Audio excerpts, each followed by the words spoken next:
After the age of 30, unless we take an active role in our health, we accumulate a substance that is known as a silent killer in medicine.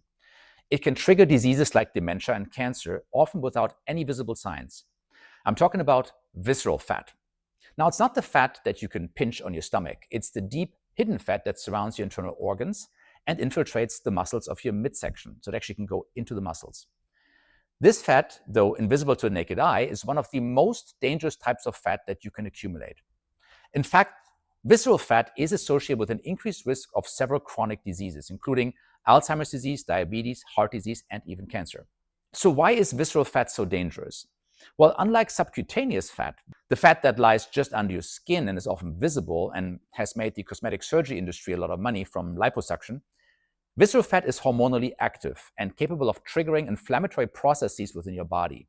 By contrast, the superficial subcutaneous fat that is cosmetically annoying, of course, to most people, this fat is not metabolically problematic and actually secretes adiponectin, which may have a protective function.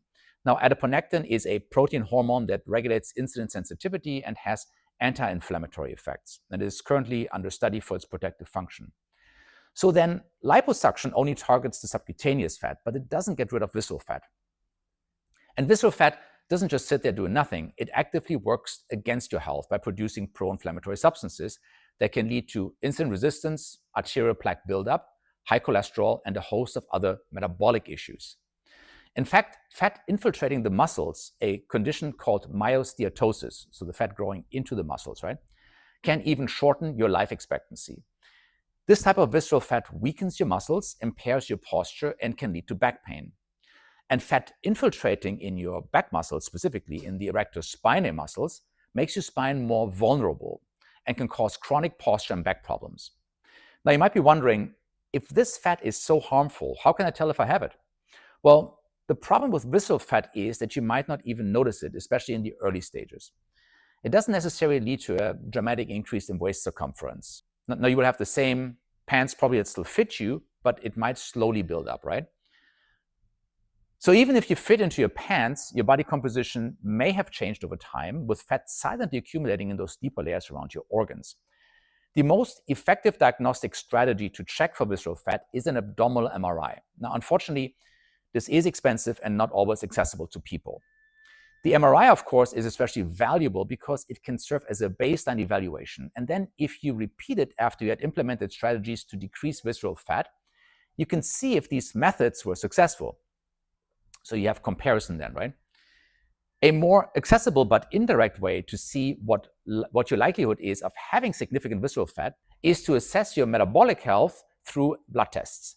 Now, specifically, a hemoglobin A1C, a fasting insulin, a lipid panel, and a C-reactive protein can help indicate whether you're at risk for insulin resistance, which often accompanies the buildup of visceral fat. If these markers are elevated, it's a red flag that your body is struggling with metabolic issues, even if you haven't yet been diagnosed with type 2 diabetes. So what can you do to address this hidden enemy? And how can you start reversing visceral fat before it causes serious health problems? Well, exercise alone, unfortunately, is not enough to get rid of it. But there are 5 powerful strategies that can help you get rid of visceral fat and protect your health in the long term. The first one is to adopt a low-carb, high-protein diet. Now, your diet is probably the single most important factor when it comes to reversing visceral fat. A low-carb, high-protein diet can be incredibly effective at reducing fat accumulation around your organs. Specifically, cutting out ultra-processed foods and decreasing your total carbohydrate intake to under 100 grams per day can significantly improve your metabolic markers. Now, this helps to lower insulin levels and break down that harmful fat. Focus on whole, unprocessed foods that you usually find in the perimeter of the supermarket, not in the aisles, right? That means lean meats, dairy like Greek yogurt, healthy fats in small amounts, vegetables, and a cup of organic berries every day. Now, these foods provide the nutrients your body needs while helping to stabilize your blood sugar and curb excessive fat storage. The second strategy is to incorporate intermittent fasting.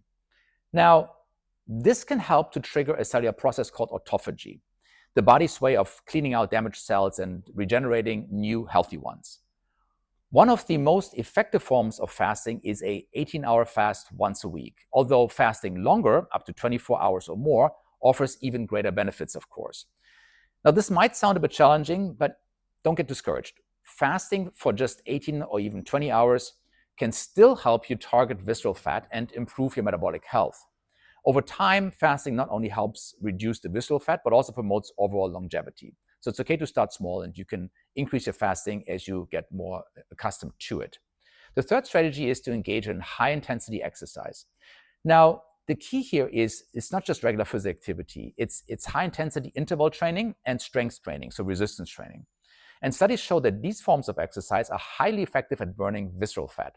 Now, the good news is you don't have to spend hours at the gym to see results here. High-intensity interval training workouts, which they combine short bursts of intense activity followed by a brief rest period, and then strength training or resistance training for just like 30 or 45 minutes a few times a week, are incredibly efficient for fat loss. Now, these workouts boost your metabolism, improve insulin sensitivity, and target deep fat stores, including that harmful visceral fat. The fourth strategy is to support mitochondrial health with supplements. Now, the mitochondria, of course, we think of as the powerhouse of our cells, but they have a lot more functions than that. As we age, mitochondrial function declines, and this contributes to insulin resistance and fat storage. To support mitochondrial health and improve fat metabolism, you can consider incorporating some key supplements into your routine. These include vitamin D3, K2, magnesium, zinc, coenzyme Q10, glutathione, R-alpha-lipoic acid, and vitamin E. Now, these nutrients support cellular health and reduce inflammation, and they help your body handle and burn fat better. Now, while supplements alone, of course, won't solve the problem, they can certainly give your metabolism the support it needs to fight visceral fat. And the fifth strategy is to incorporate fermented foods for your gut health. And I'm not very good at this, but I'm trying. So your gut health plays a very critical role in controlling your visceral fat, interestingly. The microbes in your digestive system, known as the microbiome, influence everything from digestion to inflammation to fat storage. Now, fermented foods like sauerkraut, kimchi, kefir, and yogurt contain probiotics that help restore balance to your microbiome and improve insulin sensitivity. So by supporting healthy gut bacteria, you can reverse some of the inflammatory processes that promote visceral fat accumulation and metabolic problems. So visceral fat may be hidden from sight, but it is far from harmless. It actively contributes to a range of chronic diseases that affect not only your physical health, but also your quality of life. The good news is, with the right lifestyle changes, you can take control and start reversing the damage caused by this dangerous fat. By adopting a low-carb, high-protein diet, incorporating intermittent fasting, engaging in high-intensity exercise, supporting your mitochondrial health with supplements, and improving your gut microbiome with fermented foods, you can lower your risk of disease, improve your metabolic health, and live a longer and healthier life. Now, for more information on how to improve the health of your mitochondria, you should watch this video here.